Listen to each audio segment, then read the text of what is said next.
31வது அதிகாரம் 6வது வசனத்தை வாசிக்க கேட்போம். எரேமியா தீர்க்கதரிசியின் புஸ்தகம் 4வது வசனம். எரேமியா 31:4. எரேமியா தீர்க்கதரிசியின் புஸ்தகம் 31வது அதிகாரம் 4வது வசனம். இஸ்ரவேல் என்னும் கன்னிகையே, மறுபடியும் உன்னை கட்டுவிப்பேன். நீ கட்டப்படுவாய். மறுபடியும் நீ மேல வாத்தியத்தோடும்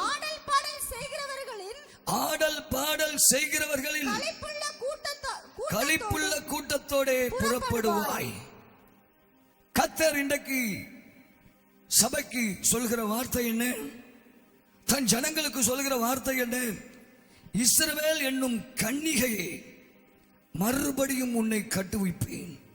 நீ கட்டப்படுவாய், கட்டி எழுப்பப்படுவாய்.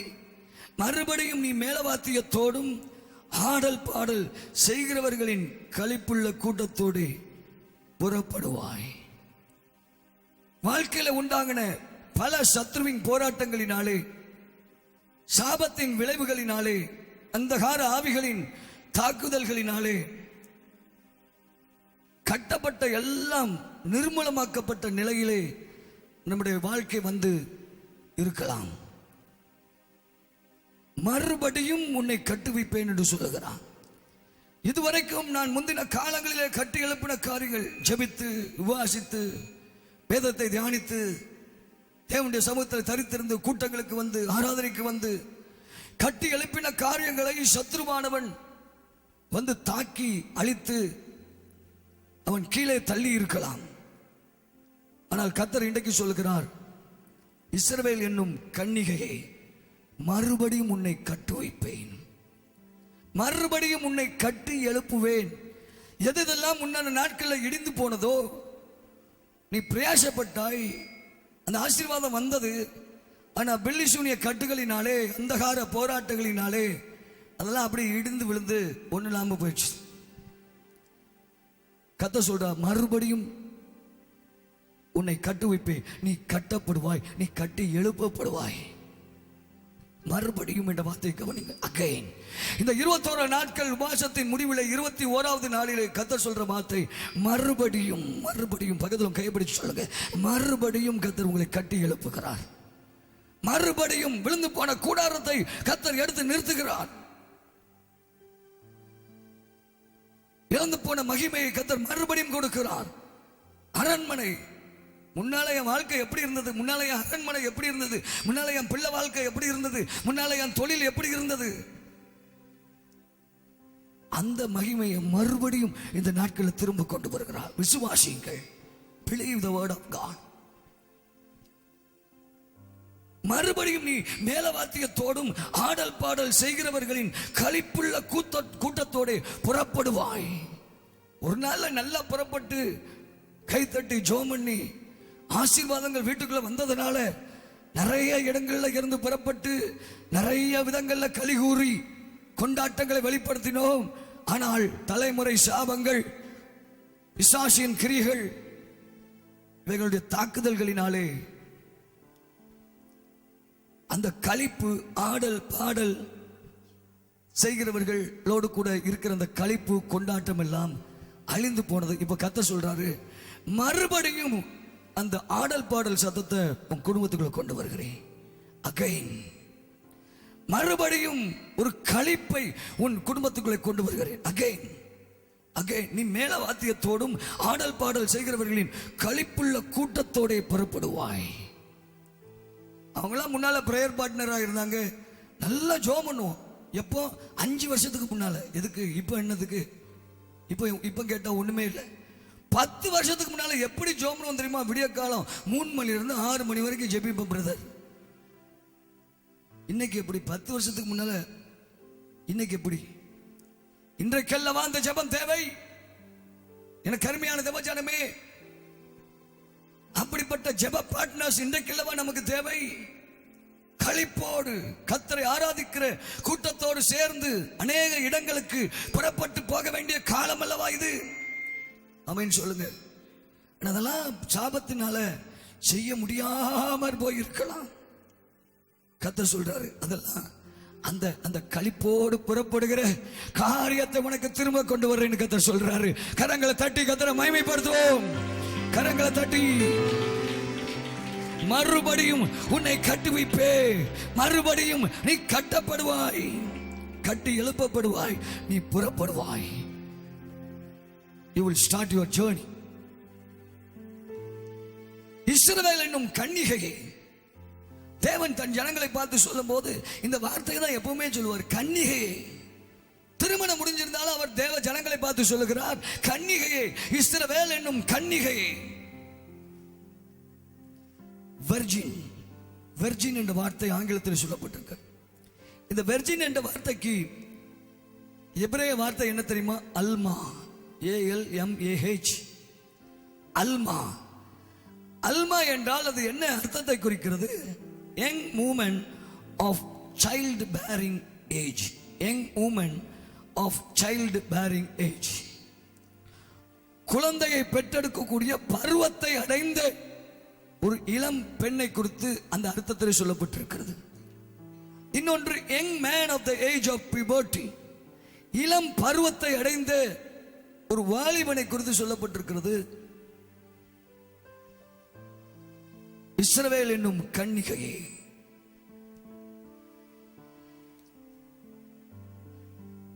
எனக்கு அருமையான தேவஜனமே, இன்னைக்கு கர்த்தர் நம்மளை பார்க்கும்போது வெர்ஜினா தான் பார்க்கிறார். ஸ்பிரிச்சுவல் லைஃப்னு வரும்போது நீ எனக்குரியவன், நீ எனக்குரியவள், நான் உன்னை மனவாட்டியா தேர்ந்தெடுத்திருக்கிறேன். அதனால்தான் ஞானஸ்நானத்தில் உன்னோடு கூட நிச்சயம் பண்ணி இருக்கிறேன், உடன்படிக்கை பண்ணி இருக்கிறேன்.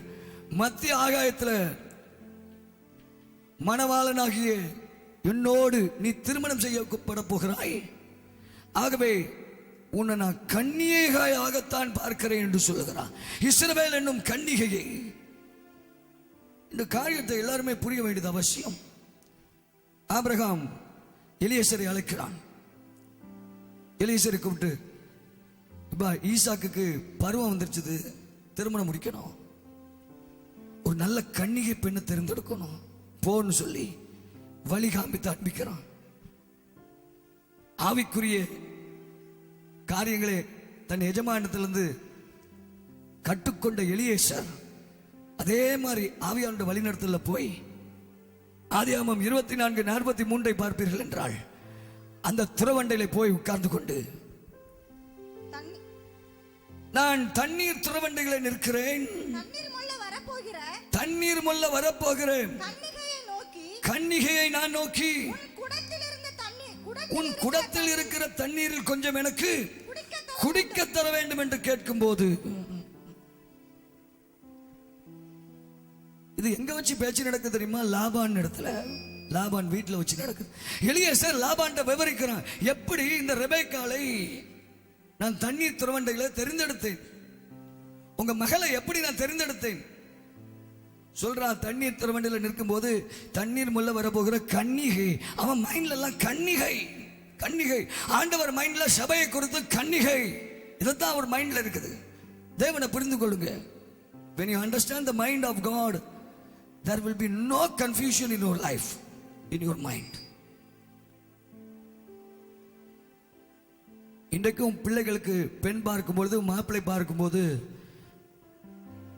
கன்னிகையா இருக்கணும், கற்பு கெட்டு போகாம இருக்கணும் அப்படிங்கறத எவ்வளவு முக்கியப்படுத்துறோம். தேவனும் நம்முடைய கற்பு கெட்டு போக விரும்பல. நம்முடைய ஆவிக்குரிய கற்பு இந்த உலகத்தினாலே கெட்டு போக தீட்டுப்பட விரும்பவில்லை. இப்பிரபஞ்சத்திற்கு ஒத்த வேஷம் தன் ஜனங்களை தீட்டுப்படுத்த கர்த்தர் விரும்பவில்லை. ஏனென்றால் நாம் கிறிஸ்துவுக்குரியவர்கள், கிறிஸ்துவுக்கென்று நியமிக்கப்பட்டவர்கள். இந்த இடத்திலையும் கன்னிகை என்று எலியேசர் சொல்லுகிறானே, அதற்கும் அல்மா என்ற எபிரேய வார்த்தை தான் சொல்லப்பட்டிருக்கிறது. என்ன? வளரும் இளம் பருவத்தை குறிக்கிற வார்த்தை. மறுபடியும் கட்டி எழுப்பப்படுவாய். வயது ஆயிருக்கலாம், அப்படியே ரிவர்ஸ் பண்றாத லைஃப், மறுபடியும் அந்த இளமை பருவத்திற்கு கர்த்தர் கொண்டு வருகிறார். சத்தமாமேன்னு சொல்லுங்க. வயது ஆயிருக்கலாம். ஆபிரகாம், சாராள் அங்க வந்து தேவதூதன் சொல்லும் போது 2 பேரும் சிரிக்கிறாங்க. 100 வயது உள்ளவனுக்கும் சத்தமாமே 90 வயசு பாட்டிக்கும் பிள்ளை பிறக்குமா? தரிசனம் நிறைவேறுகிற வேலை வந்த போது ஆபிரகாமுக்கு கொடுத்த வாக்கு, தேவன் கொடுத்த வாக்கு நிறைவேறுகிற நேரம் வந்த போது அப்படியே ஆண்டவர் ஆபிரகாமை ரிவர்ஸ் பண்ணிட்டார், சாரால ரிவர்ஸ் பண்ணிட்டார். அப்படியே இளம் பருவ அந்த பக்குவத்துக்கு போயிட்டாங்க. கரங்களை தட்டுங்க பார்ப்போம். God reversed. மறுபடியும் கட்டு வைப்பேன். மறுபடியும் வயதாயிருச்சது, எனக்கு இதெல்லாம் செய்ய முடியாது, அல்லது இதெல்லாம் செய்து ரொம்ப நாளாயிருச்சது, இப்படிலாம் நிறைய காரியங்களை சொல்லுகிறோம். கவனிங்க, இது வெறும் குழந்தை பெற்றெடுப்பதற்குரிய காரியம் மாத்திரமல்ல, இது ஊழியங்களை செய்கிற காரியம் கூட. இன்றைக்கும் ஒரு இளம் பருவத்தை, ஒரு இளம் ஆவிக்குரிய பருவத்தை தான், கன்னிகை பருவத்தை தான் இன்றைக்கு நம்மிடத்தில் கர்த்தர் எதிர்பார்க்கிறார்.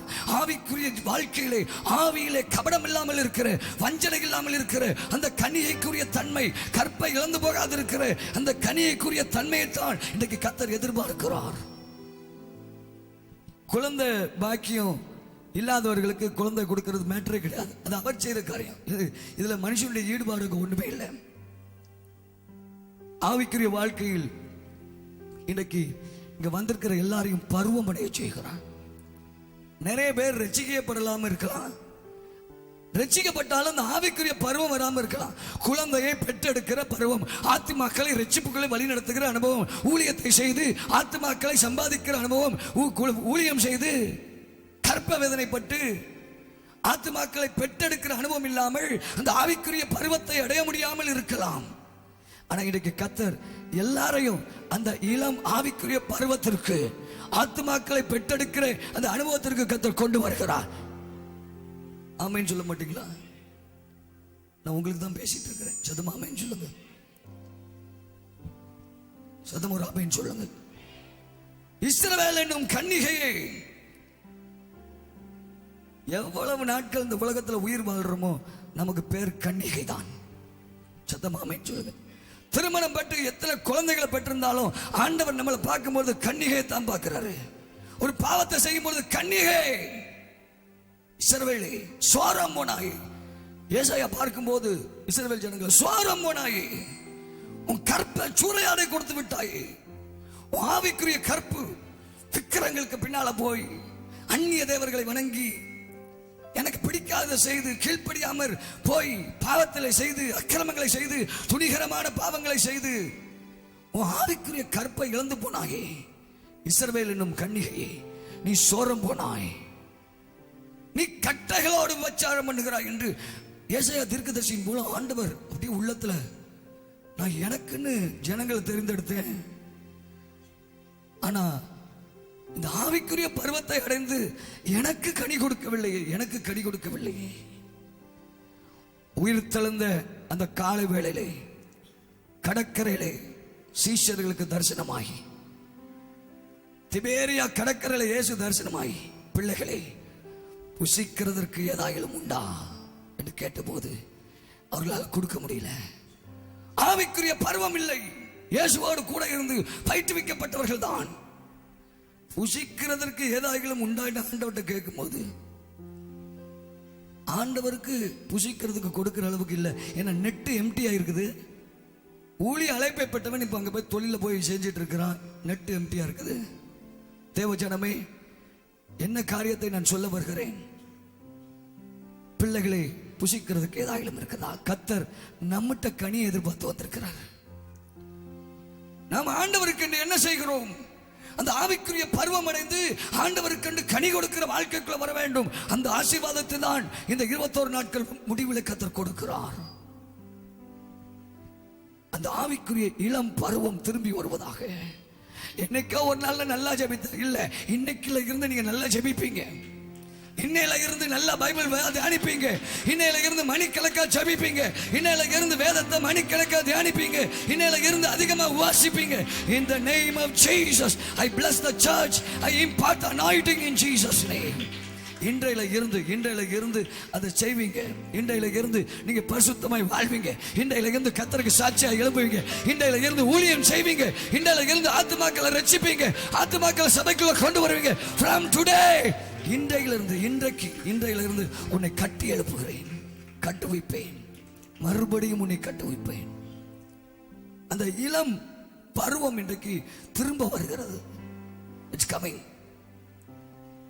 அதை கொண்டு வருகிற அபிஷேகம் இறங்குறதுனால அந்த நிலையை அடைகிறது சுலபம். இது ஆவியானவர் செய்கிறது, அவர் கையில விட்டுருங்க. யாத்திராகமம் 2வது அதிகாரம் 8வது வசனத்திலே பார்வோனுடைய குமார்த்தி அந்த நாணர் பெட்டியில இருந்து அந்த குழந்தை எடுத்து பார்க்கிறாள். மோசே, இது எபிரேய குழந்தை அல்லவா? அப்பொழுது மிரியாம் ஓடி வந்து அதற்கு பார்வோனுடைய குமார்த்தி அழைத்து கொண்டு வா. மிரியாம் ஓடி வந்து, இந்த பிள்ளைக்கு பால் கொடுக்கிற யாரையாவது நான் கொண்டு வரட்டுமான்னு கேட்டபோது பார்வோனுடைய குமார்த்தி அழைத்து கொண்டு வா. இந்த பெண் போய் பிள்ளையின் தாயை அழைத்து கொண்டு வந்தாள். இங்கே மிரியாமை குறித்து கன்னிகை என்று சொல்லப்பட்டிருக்கிறது. மிரியாம் ஒரு கன்னிகையாக இருந்தாள்.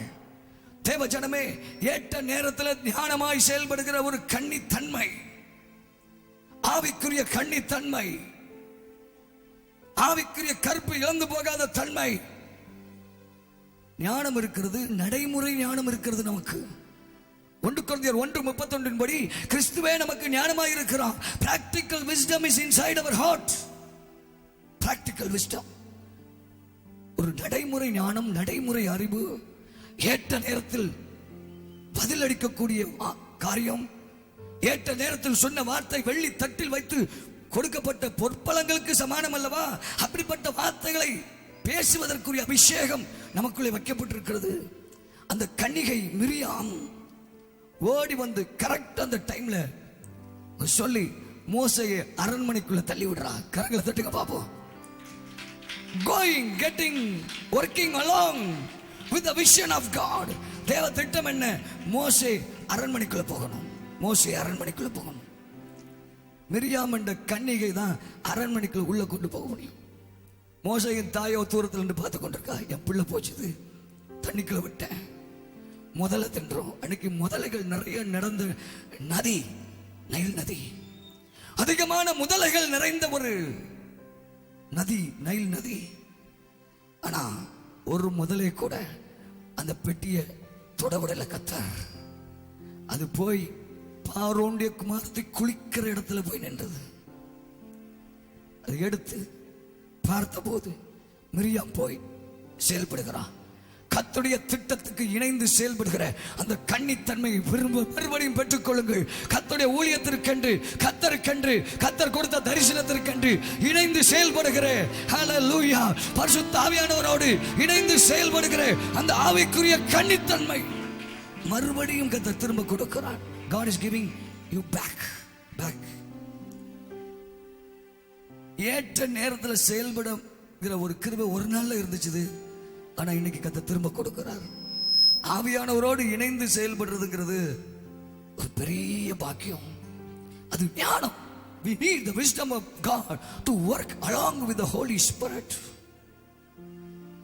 மிரியாம் தேவனுடைய அந்த தரிசனத்துக்கு இணைந்து செயல்பட்டு மோசையை அப்படியே அரண்மனைக்குள்ள தள்ளி விட்டுட்டு, அம்மாக்கு ஒரு கவர்மெண்ட் வேலையை, அரண்மனை வேலையை வாங்கி கொடுத்துட்டு இவ ஒதுங்கிட்டா. சத்தமாமே சொல்லுங்க.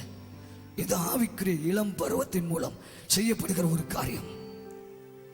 இஸ்ரவேல் என்னும் கன்னிகையே, உன்னை வைத்து அந்த உலகத்தில் ஏதாவது நான் செய்ய முடியும். இஸ்ரவேல் என்னும் கன்னிகையே, தன் ஜனங்களை பார்த்து ஆண்டவர் சொல்ல, கன்னிகை பருவத்தில் இருக்கும் பொழுதுதான் ஆண்டவர் ஏதாவது செய்ய முடியும். அன்றைக்கு மரியாள் என்ற அந்த கன்னிகை அவளை தேடி வந்தார். கன்னிகை, இளம் பருவ பெண், குழந்தைகளை பெற்றெடுக்கிற அந்த பருவத்தை அடைந்த அந்த இளம் பெண் மரியாள். அந்த மரியாளை தேவன் தெரிந்தெடுத்து அவள் மேல் பரிசுத்த ஆவியானவருடைய பலனை வரப்பண்ணி நிழலிட பண்ணி அங்கே இயேசு மரியாளுடைய கர்ப்பத்திலே அங்கே கருதரிக்கிறார். எனக்கு அருமையான தேவஜனமே, இன்றைக்கும் ஆவியிலே ஒரு கன்னிகை தன்மையை, இழந்து போன கன்னித்தன்மையை இன்னைக்கு கர்த்தர் நமக்கு திரும்ப கொடுக்கிறார். இன் ஸ்பிரிச்சுவல் லைஃப் இந்த ஆவிக்குரிய கன்னித்தன்மை நம்மகிட்ட இருக்கும் பொழுதுதான் ராஜ்யத்திற்கண்டு, கர்த்தருடைய ராஜ்யத்திற்கண்டு நம்ம பலன் கொடுக்கிறோம். 1 நாளாகமம் 15வது அதிகாரம் 25வது வசனத்தை வாசித்து பார்க்கும் போது, இப்படி தாவீதும் இஸ்ரவேலின் மூப்பரும் வசனத்தை வாசிக்கலாம். 1 நாளாகமம் 15:25. இப்படி தாவீதும் இஸ்ரவேலின் மூப்பரும் 1000 சேர்வைக்காரரும் கர்த்தருடைய உடன்படிக்கை பெட்டியை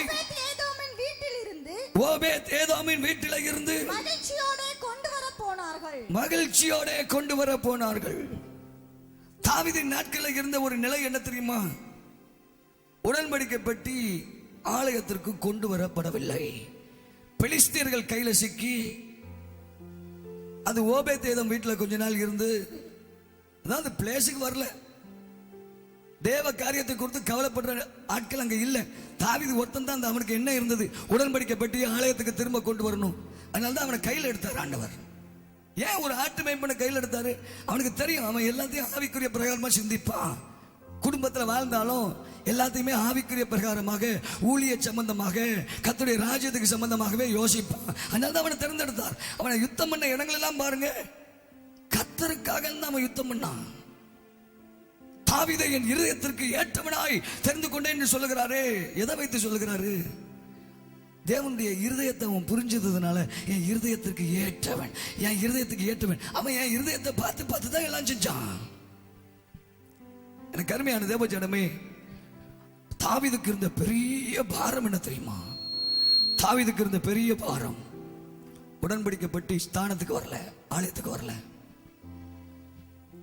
இந்த உடன்படிக்கை பெட்டி ஸ்தானத்துக்கு வரணும்னா சீரியர்களோடு பெரிய யுத்தம் பண்ணி ஆகணும். தாவீது he has to do a great warfare with Syrians. சீரியரோடு செய்ய வேண்டிய ஒரு பெரிய யுத்தம் இருந்தது. மனதுல ரொம்ப கலக்கம் தான். இந்த யுத்தத்தில் போனா ஜெயம் கிடைக்குமா? உடன்படிக்கை பெட்டியை போய் எடுத்துக்கொண்டு வர போகிறேன், சீரியரோடு ஒரு பெரிய யுத்தத்துக்கு போக போகிறேன். அந்த சமயத்துல தான் அந்த சீரியரோடு போக போற அந்த யுத்தத்துக்கு முன்னால தான் 20வது சங்கீதத்தை எழுதுகிறான். 20வது சங்கீதத்தை படித்து பாருங்கள். அவன் எழுதும் பொழுது ஒரு யுத்தத்தை எதிர்பார்த்த ஒரு நிலையிலே அவன் எழுதுகிறான். சிலர் ரதங்களை குறித்தும் சிலர் குதிரைகளை குறித்தும் மேன்மை பாராட்டுவார்கள். நாங்களோ எங்கள் தேவனாய கர்த்தருக்கு நாமத்தை குறித்து மேன்மை பாராட்டுவோம். தன்னையே தேட்டி கொண்டு போகிறான். ஏன்னா அந்த சீரியர்களோடு செய்யப்படுகிற யுத்தம் பலமான யுத்தம். தோல்வி ஏற்பட்டால் பயங்கர உயிரிழப்புகள் இருக்கும். எழுதுகிறான், ஆண்டவரே உங்களுடைய உடன்படிக்கை பெட்டியை போய் நாம் மீட்டு கொண்டு வரப்போ. இதான் தாவீதின் இடத்துல இருந்த கன்னித்தன்மை. ஆமென் சொல்லுங்க. இஸ்ரவேல் என்னும் கன்னிகையே, உடன்படிக்கை பெட்டி ஸ்தானத்துக்கு வரணும்னா பெரிய யுத்தம் செய்யப்பட்டு ஆக வேண்டும். அதான் அவன் சொல்றான் 6வது வசனத்துல, கர்த்தர் தாம் அபிஷேகம் பண்ணினவரை ரட்சிக்கிறார் என்று இப்பொழுது அறிந்திருக்கிறேன். வெளிப்பாடு கிடைச்சிருச்சு. யுத்தத்துக்கு போற விளிம்புக்கு வந்துட்டான். கர்த்தர் இப்பொழுது அபிஷேகம் பண்ணினவரை ரட்சிக்கிறார் என்று இப்பொழுது அறிந்திருக்கிறேன். இப்போ யுத்தத்துக்குள்ள அபிஷேகம் கிடைச்சிருச்சு. He is going for the battle. தமது வலதுகரம் செய்யும் ரட்சிப்பின் வல்லமைகளை காண்பித்து தமது பரிசுத்த வானத்திலிருந்து அவருடைய ஜெபத்தை கேட்பார். என் ஜெபத்தை கர்த்தர் கட்டாயம் கேட்பார். நான் சீரியர்களோடு யுத்தம் பண்ண போகிறேன். ஹல்லேலூயா. நான் என் தொழில் விஷயமா போறேன், நான் என் பிள்ளைகள் காரியமா பேச போகிறேன். கட்டாயம் என் ஜெபத்தை கேட்பார். அந்த அபிஷேகத்தை முன்னாலே ரிசீவ் பண்ணிடணும். தொழில் விஷயமா போறீங்களா? குடும்ப விஷயமா போறீங்களா? சமுதாயத்துக்குள்ள போறீங்களா? ஒரு அதிகாரியை பார்க்க போறீங்களா? உங்க வாழ்க்கை மேம்படுவதற்கு சில காரியங்களை திட்டம் பண்ண போறீங்களா? சிலரோடு ஆலோசனை பண்ண போறீங்களா? சிலருடைய அனுமதி இல்லாமல் இந்த காரியம் செய்யப்பட முடியாது. ஆனால் அவர்களிடத்துல போய் அனுமதி கேட்க போகிறீர்களா? போறதுக்கு முன்னால, அந்த யுத்தத்துல போறதுக்கு முன்னால தாவீது பெற்ற அபிஷேகத்தை பெற்றுக்கொள்ளணும். சிலர் ரதங்களை குறித்தும் குதிரைகளை குறித்தும் மேன்மை பாராட்டுவாங்க. அதெல்லாம் யாரோ பண்ணுவாங்க, நான் பண்ண மாட்டேன். கர்த்தருடைய நாமத்தை குறித்து நான் மேன்மை பாராட்டுவேன். கரங்களை தட்டி கர்த்தரை மகிமைப்படுத்துங்க. ஜீசஸ். இப்போ போனான், அந்த பெட்டி எடுத்துக்கொண்டு ஆடல் பாடலோடு வருகிறார்கள். கீத வாத்தியங்களோடு மேலதாளங்களோடு வரும்பொழுது தாவீதுக்குள்ள பெரிய, அவனுக்கு பணம் சம்பாதிக்கணுங்கிற எண்ணமே கிடையாது தாவீதுக்கு. அதான் அவனை தேர்ந்தெடுத்தான். உடன்படிக்கை பெட்டி ஆலயத்துக்கு கொண்டு வரணுங்கிற எண்ணம் தான், அந்த ஃப்ரெஷ் தாட் அதுதான் அவன் உள்ளத்துல இருந்துச்சு. அந்த ஓபேத் ஏதோம் வீட்டில இருந்து எடுத்துட்டு பெரிய யுத்தத்தை பண்ணி பின்பு அந்த உடன்படிக்கை பெட்டி அங்கிருந்து எடுத்துட்டு இங்க வர்றாங்க. தேவஜனமே உள்ள வரும்பொழுது தாவீது தன்னையே மறந்துட்டான். ராஜ வஸ்திரத்தை கலத்திட்டு தேவ சமூகத்தில் ஆட ஆரம்பிச்சிட்டான். அவனும் ட்ரெஸ் எல்லாம் கலத்தி போட்டுட்டு ஆடல.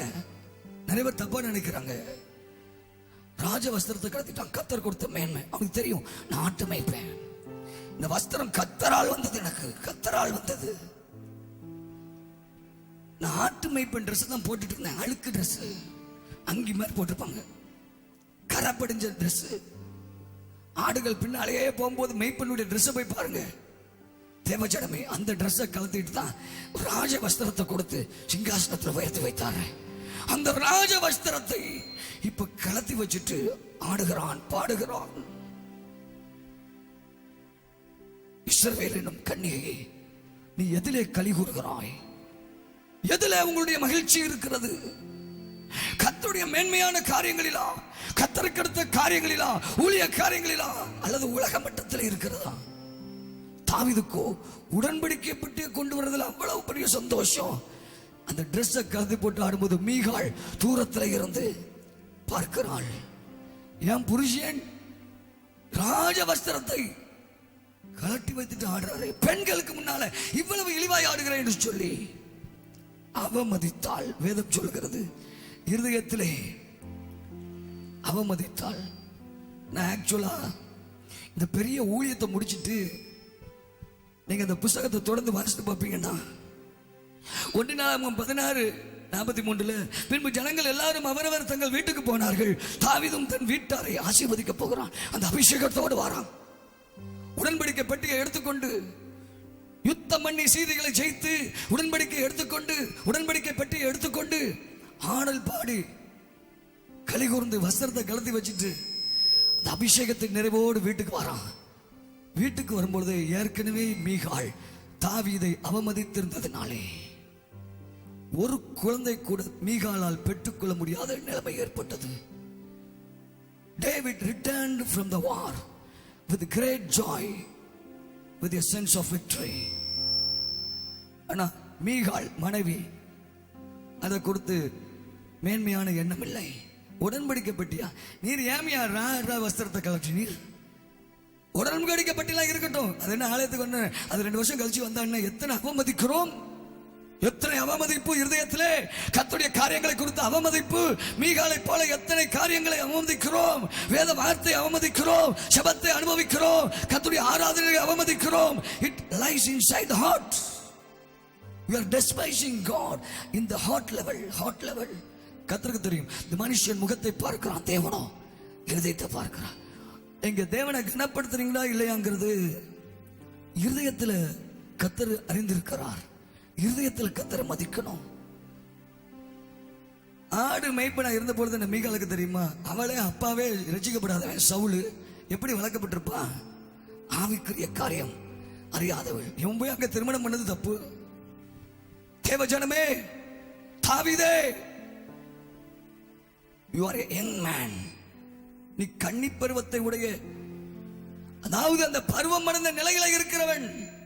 நீதான் உடன்படிக்கப்பட்ட ஆலயத்துக்கு கொண்டு வர முடியும், யாரும் கொண்டு வர முடியாது. தேவஜனமே, இன்னைக்கு கர்த்தர் சபையை நம்பி இருக்கிறான். இஸ்ரவேல் என்னும் கன்னிகை நம்பி இருக்கிறான். இன்னைக்கு கர்த்தர் தன் ஜனங்களை நம்பி இருக்கிறான். இந்த உலகத்தில் ஆண்டவர் ஒரு ஊழியத்தை செய்யணும்னா, இந்த உலகத்தில் ஆத்துமாக்களை ரட்சிக்கணும்னா துன்மார்க்கர்களை கொண்டு செய்ய முடியாது, பொல்லாதவர்களை கொண்டு செய்ய முடியாது. கர்த்தர் இஸ்ரவேல் என்னும் கன்னிகையாகிய சபையே சார்ந்திருக்கிறான். ஒவ்வொருவரும் கரங்களை தட்டி God relies on us. கரங்களை தட்டி அந்நிய பாஷையில் நிறைந்து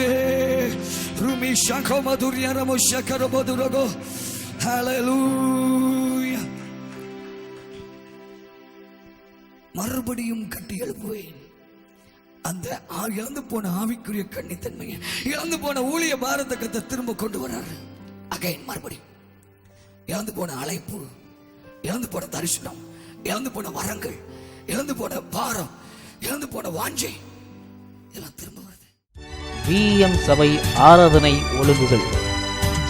ஒவ்வொரு நாளும் அதிகாலை ஜெபம் காலை 5:30 மணி முதல் 6:30 மணி வரை. ஒவ்வொரு நாளும் ஆண்கள் ஜெப கூடுகை இரவு 9 மணி முதல் 10 மணி வரை. திங்கட்கிழமை ஆலோசனை நாள் காலை 9 மணி முதல் இரவு 9 மணி வரை தனியாகவும் குடும்பமாகவும் ஆவிக்குரிய மற்றும் மருத்துவ ஆலோசனைகளை பெற்று ஜெபிக்க முன்பதிவு செய்யவும். செவ்வாய்க்கிழமை இந்திய தேசத்திற்காய் விசேஷ ஜெபம் காலை 10 மணி முதல் 1 மணி வரை. அபிஷேக ஜெபக்கூடுகை மாலை 6 மணி முதல் 8 மணி வரை. புதன்கிழமை கட்டுதல் கட்டவிழ்த்தல் ஜெபம் காலை 10 மணி முதல் 1 மணி வரை. குடும்ப ஆசீர்வாத கூட்டம் மாலை 6 மணி முதல் 8 மணி வரை. வியாழக்கிழமை பிள்ளைகளுக்காக விசேஷ ஜெபம் காலை 10 மணி முதல் 1 மணி வரை. திருமணம் நடக்கவும் குழந்தை பாக்கியம் உண்டாகவும் ஜெபம் மாலை 6 மணி முதல் 8 மணி வரை. வெள்ளிக்கிழமை விசேஷ உபவாச ஜெபம் காலை 10 மணி முதல் 1 மணி வரை. தொழில் ஆசீர்வாத கூட்டம் மாலை 6 மணி முதல் 8 மணி வரை. இரவு ஜெபம் இரவு 10 மணி முதல் 1 மணி வரை. சனிக்கிழமை சுகமளிக்கும் விடுதலை கூட்டம் காலை 10 மணி முதல் 1 மணி வரை. வேத பாடம் மாலை 6 மணி முதல் 8 மணி வரை. ஞாயிற்றுக்கிழமை முதலாம் ஆராதனை காலை 9 மணி முதல் 12 மணி வரை. இரண்டாம் ஆராதனை மாலை 6 மணி முதல் 8 மணி வரை. ஒவ்வொரு மாதமும் அமாவாசை இரவு ஜெபம் இரவு 10 மணி முதல் 1 மணி வரை. வாருங்கள், ஆசீர்வாதம் பெற்றுச் செல்லுங்கள். யாவரையும் அன்புடன் அழைக்கிறோம். இடம் BEM சபை, மங்கள் மால், தரைத்தளம், வாட்டர் டேங்க் எதிரில், பாளையங்கோட்டை பிரதான சாலை, தூத்துக்குடி. தொடர்புக்கு பாஸ்டர் டாக்டர் M. ராஜ்கன், தலைமை போதகர் BEM சபை, இயக்குனர் BEM மிஷனரி ஸ்தாபனம்.